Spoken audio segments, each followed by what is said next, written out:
What's going on, everybody? It's Afro Think Tank.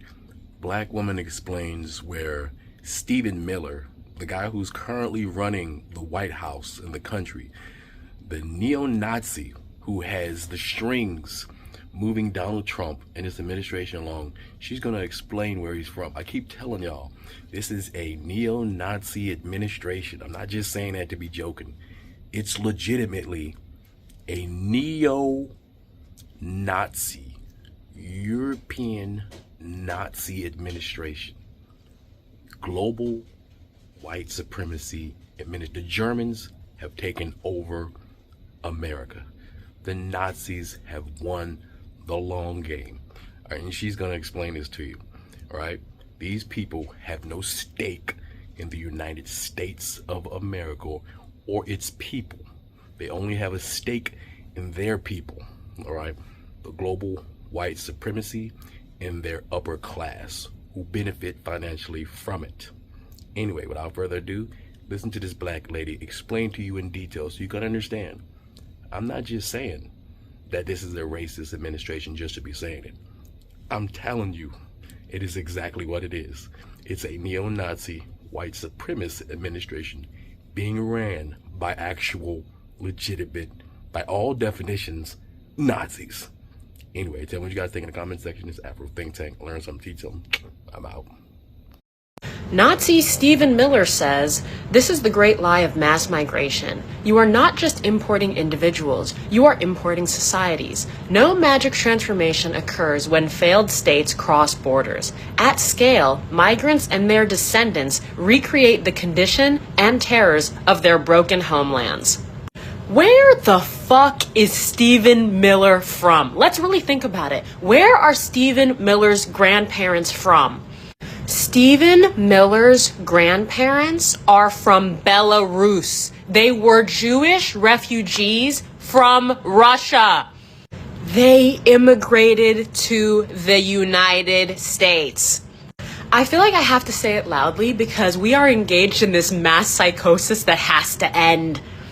Stephen Miller, you're not even really from here. According to what you think means being a real American, you are not really from here. I know you don't have indigenous heritage. And you know what's even crazy? When I was looking up where are Stephen Miller's grandparents from, I found an article by his uncle that is repudiating him and his views on immigration. Let's just read a little bit of it because it's actually so good. Let me tell you a story about Stephen Miller and chain migration. It begins at the turn of the 20th century in a dirt floor shack in the village of Antipol, a shtetl of subsistence farmers in what is now Belarus. Beset by violent anti-Jewish pogroms and forced childhood conscription in the Tsar's army, the patriarch of the shack, Wolf Lieb Glosser, fled a village where his forebears had lived for centuries and took his chances in America. What does this classically American tale have to do with Stephen Miller? Well, Wolf Lieb Glosser is his great-grandfather, and Stephen's mother, Miriam, is my sister. I have watched with dismay and increasing horror as my nephew, an educated man who is well aware of his heritage, has become the architect of immigration policies that repudiate the very foundation of our family's life in this country. This is his own uncle saying this. This is Stephen Miller's uncle. I shudder at the thought of what would have become of the Glossers had the same policies Stephen so coolly espouses, the travel ban, the radical decrease in refugees, the separation of children from their parents, and even talk of limiting citizenship for legal immigrants, had been in effect when Wolf Lieb made his desperate bid for freedom. The Glossers came to the U.S. just a few years before the fear and prejudice of the America First nativists of the day closed U.S. borders to Jewish refugees. Had Wolf Lieb waited, his family likely would have been murdered by the Nazis along with all but 7 of the 2,000 Jews who remained in Antipol. I would encourage Stephen to ask himself if the chanting, torch-bearing Nazis of Charlottesville, whose support his boss seems to court so cavalierly, do not envision a similar fate for him. Exactly!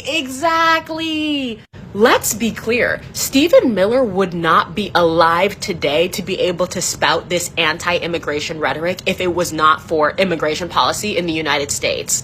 And let me say this, I find it especially ridiculous that people like Stephen Miller and Ben Shapiro, who come from a group of people who have been historically discriminated against on the basis of their ethnicity and on the basis of their religion, are the first people to be talking about some migrants are violent, migrants are bringing crime, You are a migrant. If you are not indigenous to this here United States, somehow, some way you are a migrant. How much time needs to pass, according for Stephen Miller, to be a real American? Because your great-grandfather was born in Russia, was born in Belarus. No, it doesn't make sense. It really doesn't make sense. And just to provide context for the comment that he made, all of this is in response to the shooting that happened in Washington, D.C. It was an Afghan national who shot 2 members of the National Guard, one of whom is in critical condition and the other one who was killed. And you know what the MAGA Republican response to this is? That it's because it's an immigrant. That's the problem. Immigration is the problem. Not that someone who was clearly mentally unstable was able to get a gun to kill people, but rather that that person was from Afghanistan. So what does Donald Trump do in response? Pledge to permanently pause all migration from third world countries. What is even crazier about this story is that you can really see the ways that U.S. imperialism connects to like this U.S. blood and soil nativism. Because imagine this guy, he's not just any guy. It's not just any Afghan national. This guy worked with the United States, was a part of a paramilitary unit called Zero Unit, basically a death squad during the war in Afghanistan. And if I say the United States creates all of its own problems, are you guys gonna boo? Is everyone gonna boo? Like, listen, guys! Here's what CBS News had to say about the death squads that this guy participated in when he was in Afghanistan.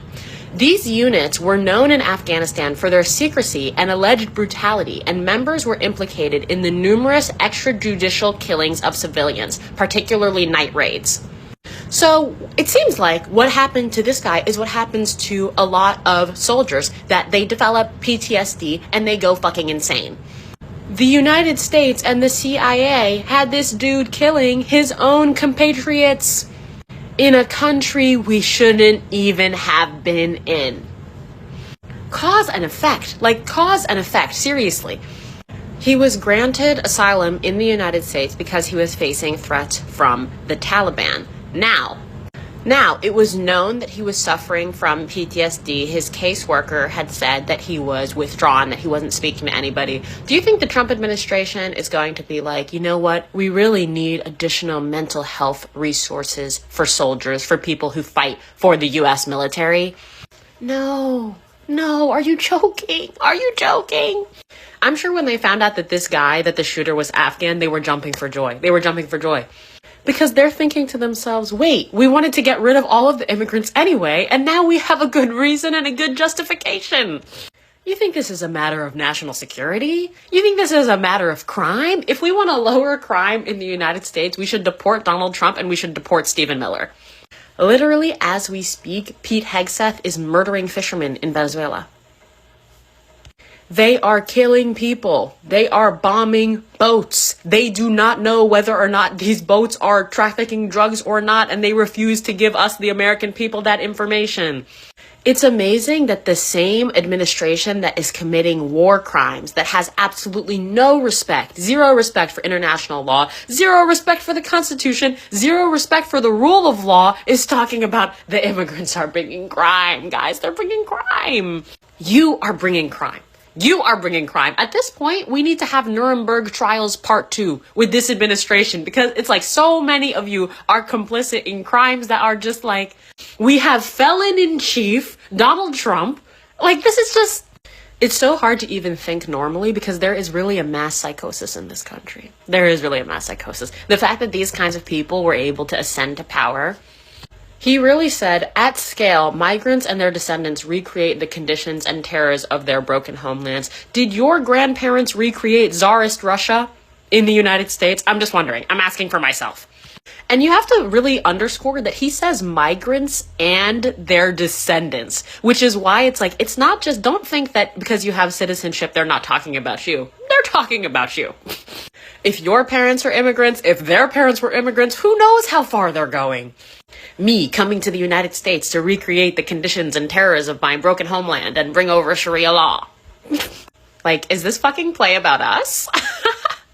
And by the way, this is the last thing. I had so much to say about this because it was so fucking stupid. But by the way, the Wall Street Journal editorial that Stephen Miller is replying to in this tweet, the byline is, Afghan refugees shouldn't be blamed for the violent act of one man. Collective punishment of all Afghans in the United States won't make America safer, and it might embitter more against the United States.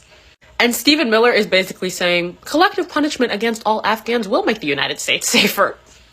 I read the original article and it literally ends by saying, the Trump administration said it has paused processing immigration applications from Afghanistan, and Mr. Trump said the attack justifies his mass deportation policy. But it would be a shame if this single act of betrayal became the excuse for deporting all Afghan refugees in the United States. Tens of thousands are building new lives here in peace and are contributing to their communities. They shouldn't be blamed for the violent act of one man. And Stephen Miller is like, hold on, wait a second. He's literally like, yes, they should. What do you mean? Yes, they should. Like, hello? Stephen Miller, even your own uncle is ashamed of you. You're bringing shame upon your ancestors. Fuck this, fuck that, and bitch, fuck you. Fuck this, fuck shit, fuck your daddy too. No, I ain't forget your motherfucker too. Motherfucker, fuck your blood and this fuckery they got us going through. Those fuckers put us under spells. Said fuck y'all to a living hell. Fuck all the laws that nature tells. So we die cursed while they live well. But fuck, I've had it up to here. I curse their curses with no fear. I give no fucks, I'll live to hear the song that justice sings so clear. Free Sudan! Boycott diamonds and gold! Free Sudan! Boycott diamonds and gold! We most definitely cannot forget about the people of Sudan! Thanks for watching Afro Think Tank. Don't forget to like, share, and subscribe. And follow me on Substack and Patreon for more content. Remember, it's Pan-Africanism or nothing.